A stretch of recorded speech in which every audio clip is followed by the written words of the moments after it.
sou o professor Elcio, lá da disciplina de Química, e a gente está trabalhando ainda o livro 2 na frente E agora, aula 7, lá na página 17, gente.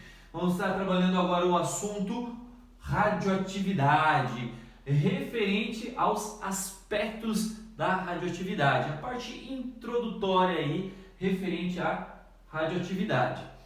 Começamos então com os fatos históricos aqui, como que foi o decorrer, como que foi a evolução e a descoberta da radioatividade, ok?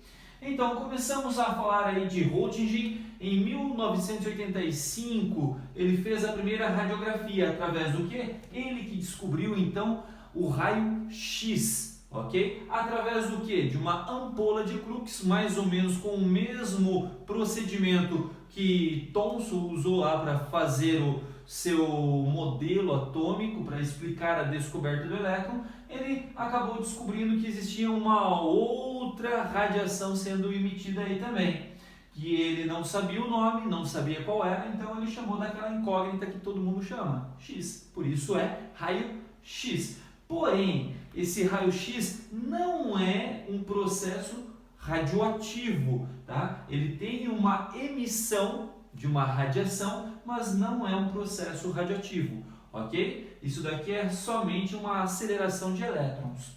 Agora, começamos a falar então de radioatividade com Becquerel. Em 1896, aqui então, ele publicou aí os raios urânicos, ok? Ou raios de Becquerel. O que é isso? Ele pegava um mineral conhecido como pechblenda, que tinha aí como princípio ativo o urânio, e ele percebeu que o urânio liberava partículas, ou seja, liberava uma radiação. E com isso ele afirmou erroneamente, tá, que esse efeito era de fluorescência, tá bom? E ele dizia então apenas que só o urânio liberava esses raios. Contudo, veio Marie Curie e Pierre Curie, esse casal lindo aqui, esses cientistas em 1898 ajudaram aí a melhorar então aquela parte que Becquerel havia falado erroneamente, ou seja, eles consertaram aí dizendo o seguinte, que esse efeito não era fluorescência, e sim um efeito que nuclear, estava diretamente associado ao núcleo dos átomos, ok? Eles perceberam isso através do que? Quanto mais material eles pegavam, maior era a emissão de radiação. E com isso eles afirmaram o seguinte, então não chamaram mais de raios urânicos ou raios de Becquerel. Eles colocaram uma nova palavrinha, né, um novo nome, referente ao que?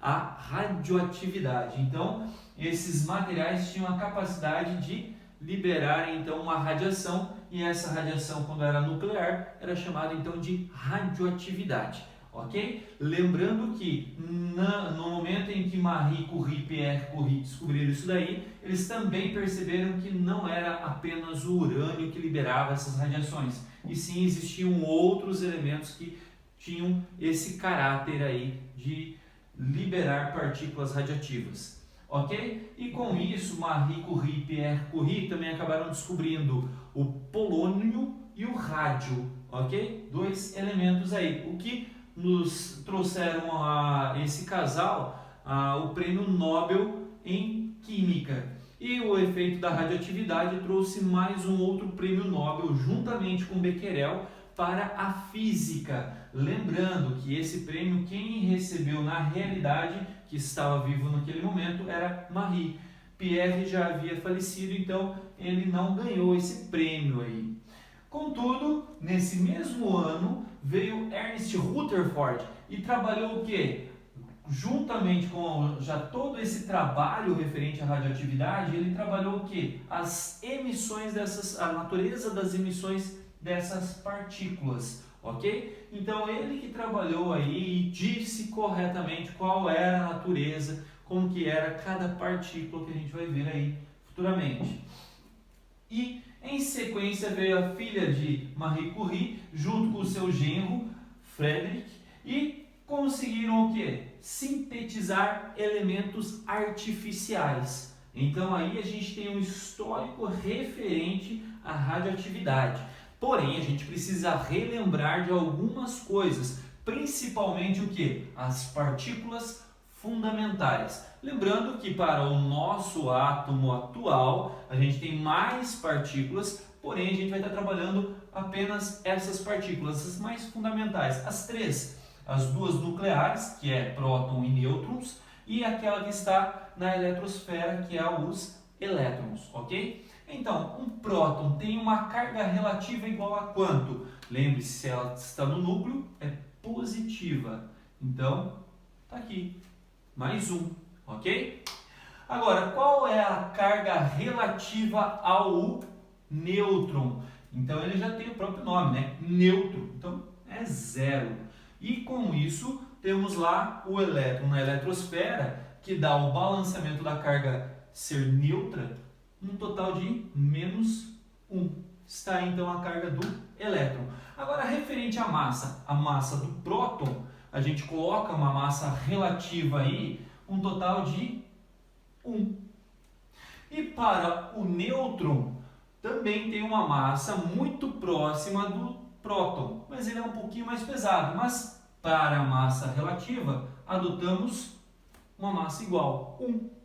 Enquanto isso, para o elétron não tem massa, professor. Tem sim. Na realidade, ele tem uma massa de 1 sobre 1836. Ou seja, a massa de um próton sobre 1836.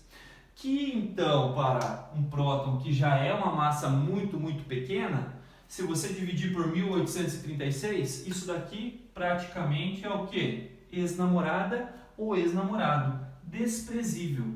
Aqui, ó. Desprezível. Ok? Então, temos aí as partículas fundamentais que são importantes aí para o próximo raciocínio que a gente vai estar fazendo.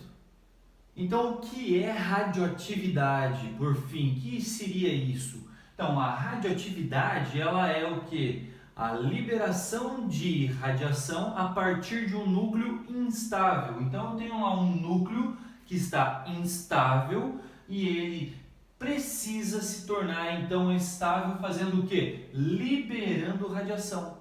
Isso pode ser em forma de partículas e ondas, ok? Então, nesse caso, quando ele libera essas partículas ou ondas, ele se torna, então, um átomo estável, sabendo que essa estabilidade aí, ela é adquirida pela quantidade de prótons e nêutrons no núcleo, ok? Ou seja, eu tenho uma relação de prótons e nêutrons que é ideal para que ocorra então aí uma estabilidade. Ah, professor, então tem que ser a mesma quantidade de prótons, a mesma quantidade de nêutrons? Não necessariamente. Isso tudo depende de cada elemento. Agora, quando chega um momento em que tem um número de prótons de número 84, essa estabilidade não é alcançada aí, ou seja, se eu tenho uma quantidade maior de nêutrons, outra de prótons ou uma maior de prótons do que de nêutrons, não vai alcançar aí uma estabilidade.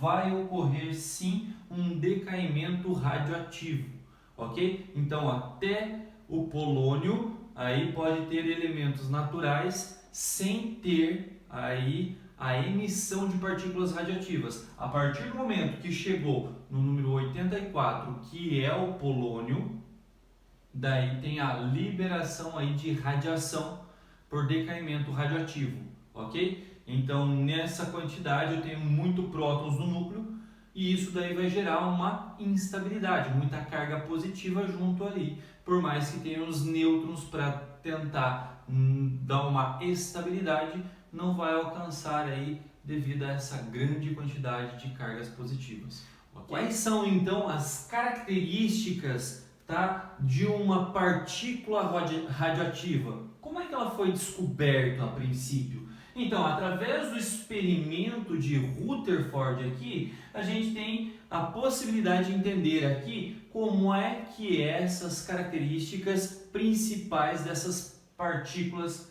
radioativas.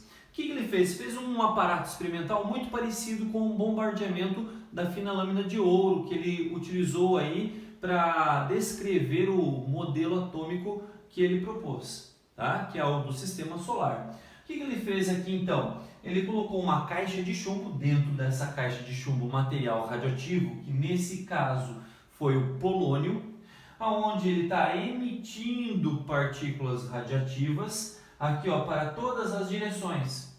Tem uma pequena abertura dentro dessa caixa onde tem a possibilidade de saída dessas radiações.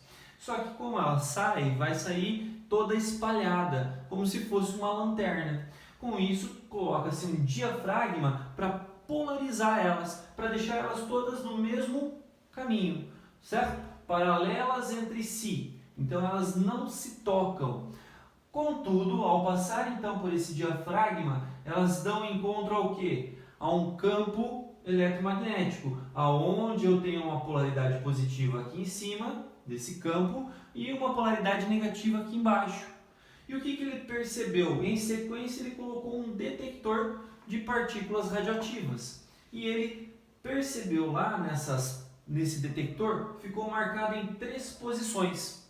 A primeira posição em cima, como vocês podem ver aqui, ó, teve uma curvatura maior para essa partícula. Ou seja, se ela sofreu uma curvatura maior, quer dizer que ela tem muita pouca massa, ela é muito leve e ela foi batizada aí como partícula beta. E se ela se aproximou da polaridade positiva, o que atrai positivo? Negativo. Então, está atraindo partícula negativa. Então, por isso que o beta tem carga negativa. Enquanto isso, do outro lado, na polaridade negativa, tá? Sofreu uma pequena aproximação aqui, né? Uma curvatura é menor aqui para esse caso, porque eu tenho uma partícula que é mais pesada. Como ela é mais pesada, ela sofreu uma curvatura menor. E com isso, também se ela veio para polaridade negativa, ela tem polaridade o quê? Positiva. E tem massa 4 e foi batizada de partícula alfa. Enquanto isso, teve uma partícula que não sofreu desvio nenhum. E essa partícula que não sofreu desvio nenhum foi aí batizada de gama. Então ela não tem carga e também não possui massa, ok? Nós vamos falar um pouquinho mais aí aprofundado de cada uma dessas partículas, iniciando aqui então com a partícula alfa. Então a radiação alfa, que é representada aqui, ó, por a letrinha grega alfa, tem uma massa 4 e carga positiva mais 2. Ela pode estar representando aí o núcleo de um átomo de hélio, ok? Então isso daqui seria a mesma representação que o núcleo de um átomo de hélio, ou seja, só não tem os elétrons, então só tem os prótons e os nêutrons, 2 prótons e 2 nêutrons, totalizando aí então a partícula alfa. Ela possui o que? A maior massa, então entre as 3 partículas ela tem maior massa, a velocidade dela é baixa comparada às outras, está em torno aí de 3.000 até 30.000 km por segundo, ok? Mas por ter essa velocidade, possuir massa, aonde ela passa, ela consegue fazer o que? Arrancar elétrons, porque ela tem polaridade positiva. E por arrancar esses elétrons aí, a gente diz que ela é altamente ionizante. O que é a energia ionizante, professor? Um efeito de ionização é o que? Arrancar elétrons deixando aquela substância se transformar em o que? Transformar em um íon, certo? E com isso também ela tem o que? Um poder de penetrabilidade, mas não é assim tão alto perante as outras. É a que tem menor poder de penetrabilidade, porque possui massa, certo? E com isso a gente pode ter aqui, ó, uma representação da formação das partículas alfa a partir de um isótopo de urânio 238 aqui com 92, um número atômico obviamente do urânio. O que acontece quando ele libera partículas alfa? Então está liberando uma partícula alfa, está se tornando o tório, ok? Percebam que a massa permanece constante, seguindo a lei de Lavoisier. Olha lá, ó. Então 238, tá aqui. Aqui ficou quanto? 234. Mais 4 daqui, 238. Então, a lei da conservação das massas permanece aqui na radioatividade. E a quantidade de prótons? Olha lá, ó. 2 mais 90, 92. Então, permanece também a quantidade de prótons para esse caso aqui, de decaimento radioativo, para a partícula alfa. E isso representa o quê? A primeira lei de Soddy. Então, a primeira lei de Soddy refere-se então ao decaimento radioativo a partir da liberação de partículas alfa, ok? Agora, nas partículas beta, radiação beta, a gente tem o quê? Uma massa muito pequena. Por quê, professor? Ela é representada aqui, essa partícula beta, como se fosse a liberação de um elétron. Mas logo já vou falar sobre isso. Então ela tem baixo valor de massa. O que a gente considera aqui não possui massa, ok? De tão pequeno que é. A velocidade de o quê? 270 mil km por segundo. Pode chegar até essa velocidade. Não é a velocidade da luz ainda, ok? Agora, é uma partícula pouco ionizante. Por quê? Eu tenho aqui uma massa muito pequena, então é mais difícil de ele estar aí transformando em partículas iônicas, ou seja, se transformar em um íon aí as partículas onde ela se choca. E tem o quê? Um maior poder de penetrabilidade, porque possui o quê? Uma menor massa e uma velocidade maior comparada aqui, ó, a da partícula alfa, ok? Continuando, então, após isso daí a gente tem aqui, ó, olha a representação de como é que surge uma partícula beta. Então eu tenho lá um nêutron dentro do núcleo, ok? E esse nêutron se transforma em o quê? Em um próton. Lembra que o nêutron é um pouco mais pesado que o próton? Então, quando esse nêutron perde uma partícula beta e um neutrino, ele se transforma em um próton. Lembra que o beta tem uma massa pequena, muito pequena, mas possui? Possui. Então a massa do beta, que é um elétron, ok? E mais a massa do neutrino, que é uma massa 20 vezes menor ainda que do beta, tá? É perdida, ele vai estar se transformando no quê? No próton. Ok? Então aqui, ó, na liberação aqui da partícula beta, tem a transformação de um próton e a liberação de um neutrino junto. Lembrando, se tem a formação de um próton, significa que o número atômico vai aumentar. E aí a gente cai na segunda lei de Soddy. Olha lá, ó, tem o tório 234 com o número atômico 90, mas agora o que acontece? Ocorre um decaimento radioativo, onde tem a formação de partícula beta, aqui ó, 0 menos 1, e tem aqui a formação do paládio, ok? Aonde eu tenho aqui ó, 234 para o paládio, não mudou a massa, mas mudou o que? O número atômico. Mudou de 90 para 91, aumentando o que? Um próton. Onde que é o nêutron se transformando no próton, ok? Então essa é a segunda lei de Soddy, ou seja, o decaimento de partículas beta. A primeira lei é o decaimento da partícula alfa, segunda, partículas beta. E a última partícula que é referente aí à descoberta de Rutherford foi a radiação gama. Então a radiação gama, na realidade, não é uma partícula, e sim uma radiação. O que? Uma onda eletromagnética, ok? Então aí ela tem o que? A maior velocidade entre todas, porque não possui massa, ok? E não possui carga. Com isso ela tem o que? Uma maior velocidade do que as outras, certo? E com isso também confere a ela o que? Como é uma onda eletromagnética, ela consegue uma penetrabilidade muito maior que as outras, tornando ela a mais perigosa entre todas as partículas radioativas, ok? Lembrando que agora o decaimento radioativo, parte desses decaimentos, vai ter a liberação de partículas gama, ok? É natural isso acontecer, mas muitas vezes não aparece porque ela não está comprometendo a massa e nem comprometendo o número atômico, ok? Então por isso que muitas vezes ela é ignorada, mas em grande maioria aparece e tem a liberação aí de partículas gama. Aqui ó, no caso então do césio se transformando em bário, tem a liberação de uma partícula beta e a partícula gama. Ok? Percebam que teve uma mudança apenas aonde? No número atômico, propriamente referente à segunda lei de Soddy, que é o decaimento radioativo da partícula beta. Ok? E nesse caso, a gama então não faz nenhuma alteração aí quanto à massa e ao número atômico, como o professor já havia comentado. Outro fator importante então é a penetrabilidade de cada uma dessas partículas emitidas. Então, a partícula alfa, como ela possui muita massa e uma velocidade menor e uma partícula grande, ela tem uma penetrabilidade muito pequena, ou seja, uma folha de papel já barra as partículas alfa.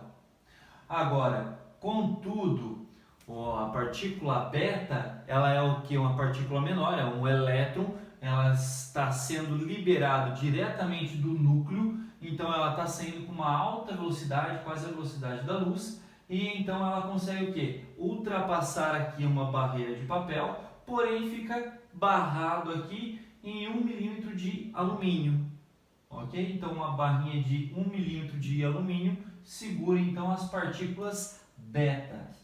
Agora, contudo, a última partícula aqui, que não é uma partícula e sim uma onda eletromagnética, conhecida então como radiação gama, ela tem o quê? Uma penetrabilidade muito grande, é a que tem a maior penetrabilidade aqui, ou seja, ela consegue passar a barreira de papel, a barreira de alumínio e consegue passar também, tá? Aí, placas de aço com até uma espessura de 2 centímetros ela consegue ultrapassar. E placas de chumbo até 5 centímetros ela também consegue ultrapassar. Agora, bloco de concreto, placas de aço maior que 2 centímetros e placa de chumbo maior que 5 centímetros, ela fica barrada. Ok? Então, entre as três aqui que tem maior penetrabilidade é a gama, que tem a menor é a alfa.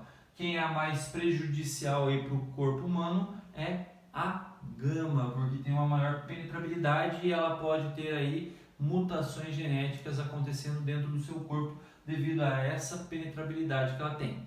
Ok?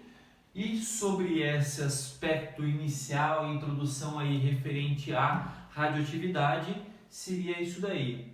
Ok?